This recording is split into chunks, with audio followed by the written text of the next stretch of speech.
घोर क्षेत्र में जो लगातार पीलिया के जो मामले आ रहे हैं उसके बारे में प्रशासन ने संज्ञान लिया है तथा डी साहब इसके बारे में बहुत चिंतित हैं।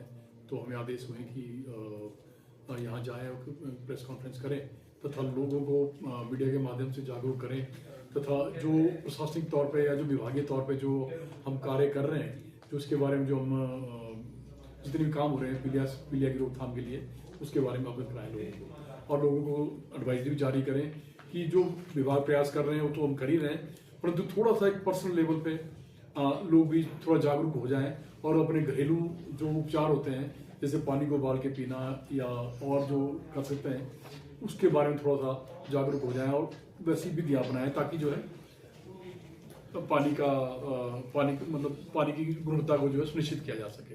विभाग अपने अपने प्रयास कर रहे हैं, प्रशासन भी अपना प्रयास कर रहा है, बाकी डीएमओ साहब भी अभी हमें ज्वाइन किया है, तो विभागों के प्रयास तो चले हो तो, परंतु पब्लिक से ये हमारा आग्रह है कि थोड़ा सा पानी की गुणवत्ता जो पर्सनल लेवल पे भी इसको लाने की कोशिश करें तभी इसका रोकथाम हो सकता है। क्योंकि 2 महीने से सारे विभाग जो है इस पब्लिक भी जूझ रही है, विभाग भी अपने लेवल पे प्रयास कर रहे हैं, परंतु अभी तक मामले आ रहे हैं और अभी आज भी शायद 2 मामले हैं और आज एक जैसे पता लगा किसी बालिका की डेथ भी हो गई है। तो ये बहुत ही दुखद है हमारे लिए भी, कहीं ना कहीं दिक्कत है।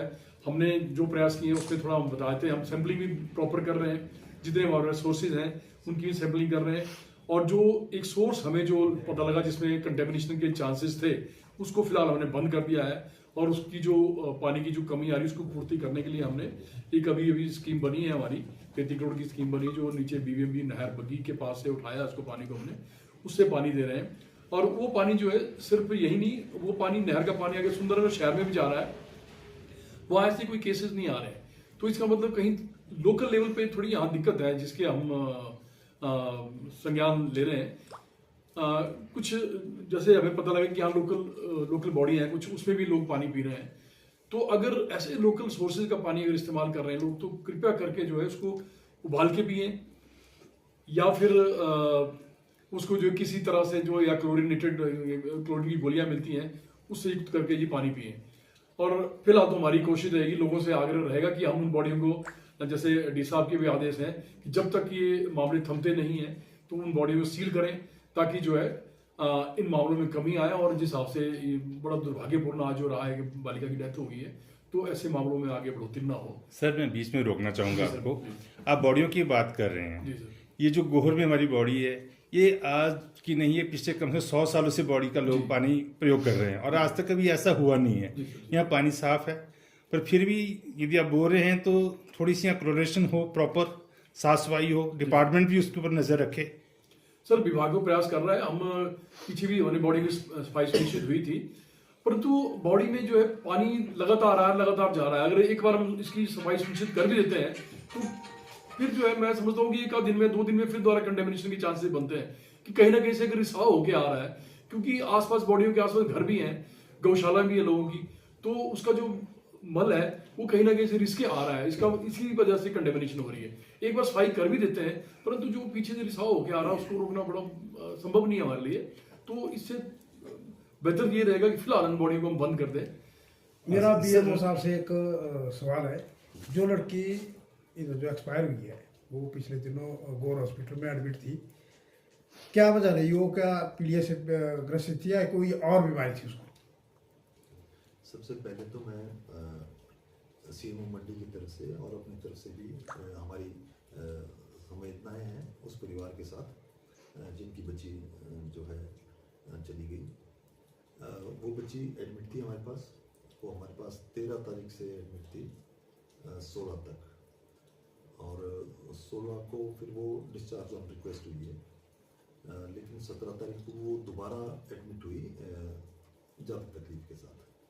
तो उस टाइम का उपचार जो है मेडिसिन के स्पेशलिस्ट कर रहे थे, लेकिन जब उन्हें लगा कि नहीं ये उनकी तबीयत ज़्यादा ख़राब हो रही है तो तब उन्हें उस बच्ची को दिया गया था।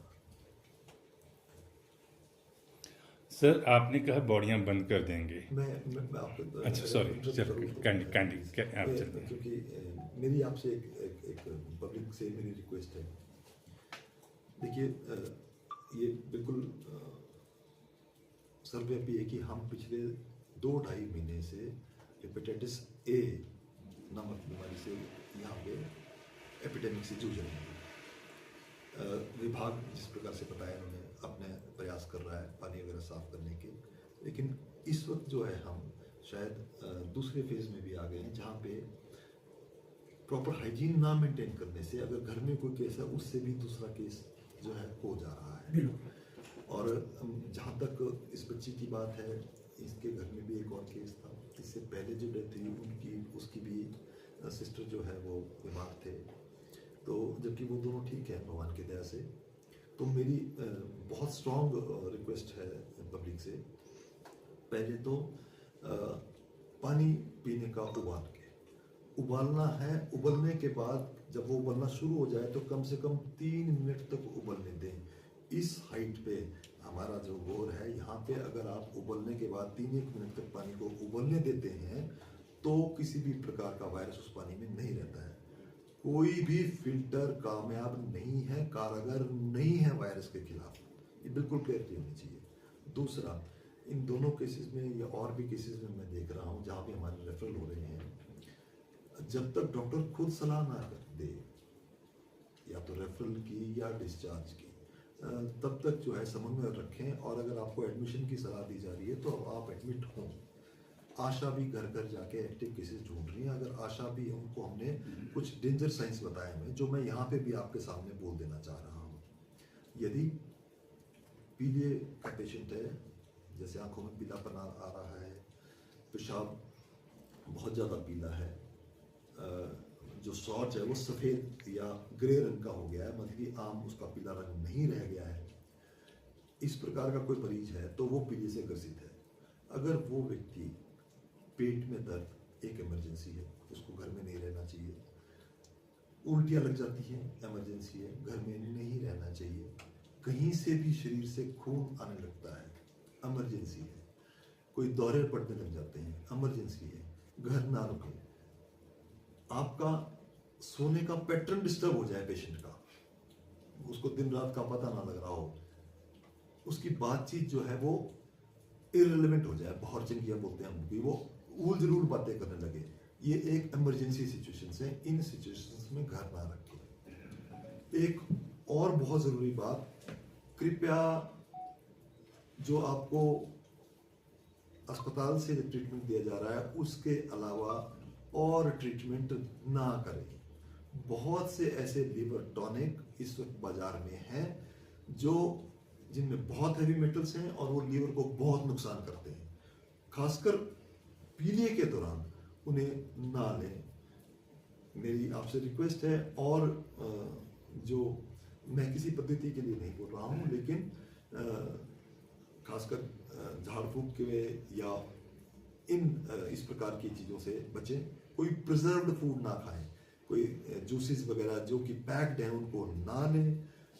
ऐसे मरीज बेहतर है दूध से बनी हुई किसी भी चीज़ का सेवन ना करें, चाहे वो दूध हो, घी हो, दही हो, छाछ हो, पनीर हो, खोया हो, इन सब का जो है सेवन ना करें। इस वक्त उनका सेवन ना करें। फ्रेश फ्रूट्स, जितने मीठे फ्रूट्स खा सकें वो खाएं, बेहतर है। गाजर, मूली ये भी खा सकते हैं। और कम ना तला हुआ ना हो, तली हुई चीज़ें आपको नुकसान करेंगी, ये ना खाएं। बाकी पानी उबाल के लिए बच्चों को स्कूल में बच्चे जो हैं अगर जा रहे हैं तो घर से उबला हुआ पानी लेके जाए, ये मेरी रिक्वेस्ट है। सर मैं ऐसी सबसे बात करना चाहता था, भैया आपने कहा बॉडियों को बंद करेंगे, तो यहाँ से जितने भी हमारी वाटर सप्लाई है वो सारी मोस्टली देखा गया खड्डों से उनको लिफ्ट किया गया है। तो खड्डों का पानी भी इतना साफ नहीं, क्योंकि गंदगी तो दुनिया भर की खड्डों में है। तो उसके लिए फिल्टर टैंक या फिल्टर बेड जो है आपके कितने कारगर हैं? सर देखिए, जो अगर बहुत ज़्यादा गंदगी खड्डों में आ रही है, जैसे डंपिंग भी देखी गई है खड्डों में, जैसे अभी एक मामला भी देख रहे थे हम लोग, डंपिंग की वजह से बहुत सारा जो नालों में जैसे जब बारिश गिरती है तो वो डंपिंग जो लूज मिट्टी पड़ी है धुलती है और उसकी गंदगी जो है पानी में आती है। तो उस टाइम तो जो हमारे फिल्टर सिस्टम यहाँ लगे होते हैं वो कोई कारगर नहीं है इतनी भारी टर्बिडिटी को हैंडल करने के लिए। तो उस टाइम तो हम अपने कर्मचारियों को ये सलाह देते हैं कि फिलहाल पानी की सप्लाई बंद कर दी जाए जब तक पानी जो है फिल्टर होने लायक स्थिति में ना आए। तो जब उस लेवल में आ जाता है तो फिर फिल्टर है हमारे, फिल्टर से ट्रीटमेंट होती है, फिर आगे जो है हमारे क्लोरिनेशन करते हैं हम लोग, जिससे डिसइंफेक्शन हो जाती है। पर कुछ जैसे डॉक्टर साहब कह रहे हैं कि कई बार ये चीज़ें ऐसे वायरसेस भी होते हैं जो कई बार डिसइंफेक्शन से भी नहीं जाते। पर एनीवे चलो, जो हमारे पास एक पद्धति जो सिस्टम है उससे उनको ट्रीट करते हैं, जो एक स्टैंडर्ड मेथड पूरे देश में पूरे संसार में चला है, उसी से हम उनको ट्रीट करने की कोशिश करते हैं पानी को। तो इसलिए हम थोड़ा सा हमें अपने पानी पे विश्वास रहता है कि भाई थोड़ा जैसे या तो फिर हमारा आप क्लोरिनेटेड वाटर पिए या फिर उबला पानी पिए। अगर आपको पर्सनल लेवल पे कहीं अगर लोकल सोर्स भी यूज कर रहे हैं।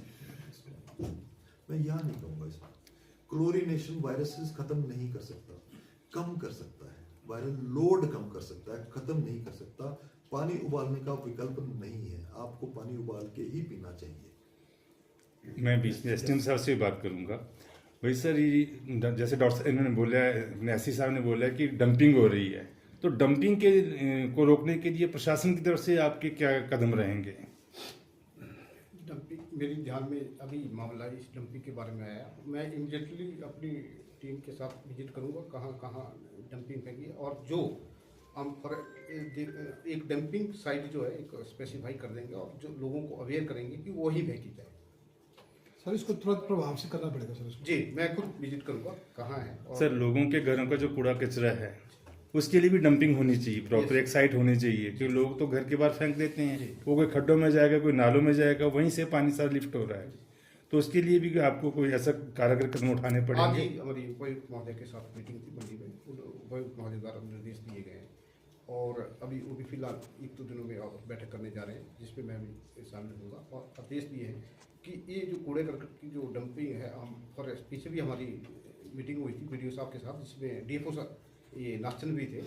तो अब हम एक विजिट करेंगे उनके साथ कि जहाँ फॉरेस्ट की कोई भी लैंड हो जहाँ डंपिंग की जाए, और लोगों को भी उसके बारे में अवेयर करेंगे। सर इसमें प्रशासन की ओर से ना 34 लोगों को नोटिस दिया है। इसने दिया, पंचायत ने। हाँ, पंचायत ने दिया हो, चाहे शायद इंटीमेशन आपको भी जी देना बिल्कुल है। दिए। तो अब तक क्या कार्रवाई की प्रशासन की ओर से, क्या हुआ? वो इमीडिएटली उनके खिलाफ कोई कानूनी कार्रवाई अमल में लाई गई नहीं, अभी या कोई FIR दर्ज की गई किसी के खिलाफ? वो एक्चुअली दिए बीडीओ साहब ने, क्योंकि आजकल पंचायतें नहीं तो पावर उन्हीं के पास है। और मेरे को अभी कल मीटिंग में थी हमारे साथ उनके साथ, तो उन्होंने जो मेरे उनको निर्देश दिए हैं कि वो अपने सेक्रेटरी से पता करें कि उन्होंने जो नोटिस दिए हैं उसके ऊपर क्या एक्शन हुआ है, वाकई कोई पेनल्टी हुई है कि नहीं हुई है। मैं इमीडिएटली दोबारा उनके साथ बैठक करूंगा और उसके बारे में संज्ञान लूंगा। ऐसी साहब, आपने पिछली जो प्रेस कॉन्फ्रेंस की थी उसमें जो वाटर गार्ड जो लगाए गए हैं आपके विभाग के द्वारा, आपने क्लोरिफिकेशन जो होती है ना, जी सर, तो आपने बोला था कि जो हमारे वाटर गार्ड है उनको ट्रेन करेंगे हम। बिल्कुल सर, वो कैंपेन तो चली है अब आजकल। तक क्या कितने ट्रेन हुए, बिल्कुल, क्या बिल्कुल, कितने बिल्कुल। कैंप लगाए आपने? बिल्कुल सर, हमने, मैं बताता हूँ उसके बारे में। हाँ, मैं रिपोर्ट देख रहा था, वो कहाँ है उसकी रिपोर्ट।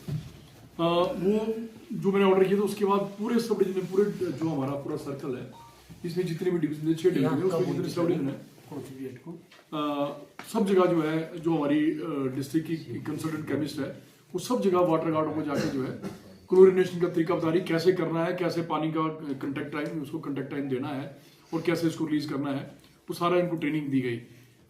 डोजिंग कैसे करनी है वो सब बताया गया और उसके लिए शेड्यूल बनाया था बाकायदा हमने, और उस शेड्यूल के हिसाब से जो है वो कर रही है। और आज ही मेरी आते थे उससे बात हुई थी, वो कह रही थी ये वाला एरिया कवर कर दिया गया, सिर्फ परासा एरिया बचा है, 1-2 दिन में वो भी हो जाएगा, एक दिन का एरिया बचा हो गया था उस तरफ का।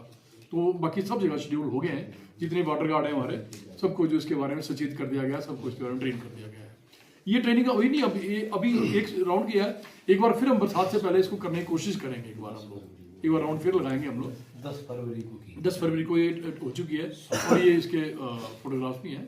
यही बासा में हुई थी, और पूरे वाटर गार्ड हमने बुलाए थे और सबको इसके बारे में सचेत किया गया, ट्रेन किया गया कैसे डोजिंग करते हैं।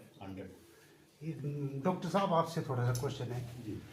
ये जो ब्लास्ट ही है इस वक्त 234 लोग मरीज बन गए हैं पीलिया से, तो इस वक्त स्वास्थ्य विभाग टीम क्या कर रही है? क्या बाहर से टीम में मंगवाने का सोचा जा रहा है या क्या है, इसमें कैसे रोकथाम की जाए? देखिए, ये 20 जनवरी से जो है ये चीज़ चली हुई है। अभी मेरे पास गोहर में 2 मेडिसिन स्पेशलिस्ट हैं। मैं खुद पब्लिक हेल्थ स्पेशलिस्ट हूँ। मेरे पास बक्सैड में भी मेडिसिन स्पेशलिस्ट हैं, और बाहर से टीम की हमारी बात हुई थी, तो उसमें भी टीम में एक मेडिसिन का ही व्यक्ति आएगा और एक पब्लिक हेल्थ स्पेशलिस्ट आएगा। तो वो हमारे पास ऑलरेडी यहाँ पे स्पेशलिस्ट उपलब्ध है। हाँ, हम कर क्या रहे हैं, 20 तारीख से ही हमने एसडीएम साहब की अध्यक्षता में भी एक मीटिंग में ये डिसाइड कर लिया था, और तभी से सभी आशा के माध्यम से हमने आशा की भी ट्रेनिंग इसमें कराई। जैसे मैंने पहले बताया कि ये लक्षण जो हैं, इन लक्षणों के साथ किसी व्यक्ति को अगर कोई घर में है तो उनको एक्टिव सर्च, मतलब कि house to house active search करनी है।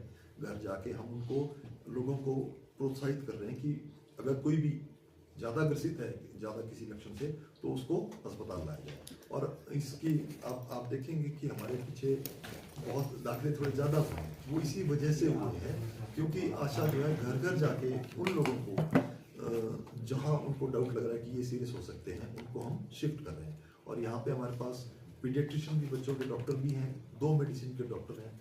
उन तीनों के नंबर हमने जो है सभी आशा से शेयर किए हुए हैं, और 24/7 वो किसी भी वक्त जो है मरीज को, अगर घर में कोई भी मरीज इस प्रकार से या कोई व्यक्ति सीरियस होता है तो उसके लिए वो बात कर सकती है।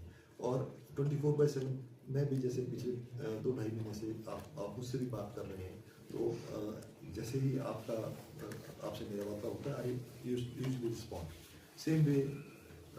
पेशेंट्स को लेकर भी अगर कोई हमें कॉल्स आती हैं तो हम इमीडिएटली उनको फ़ोन पे भी सलाह देते हैं, और अगर जरूरत समझते हैं तो उनको एडमिट करते हैं। डॉक्टर साहब, एक बात सामने आई है इसमें, देखिए 15 से 25 साल के ही बच्चे इसमें विशेष तौर पर बीमार हो रहे हैं, ऐसा क्यों है? यदि मैं ठीक से बोल रहा हूँ कि 45 साल से नीचे सारे केसेस हैं, 45 साल से ऊपर एक भी केस नहीं है।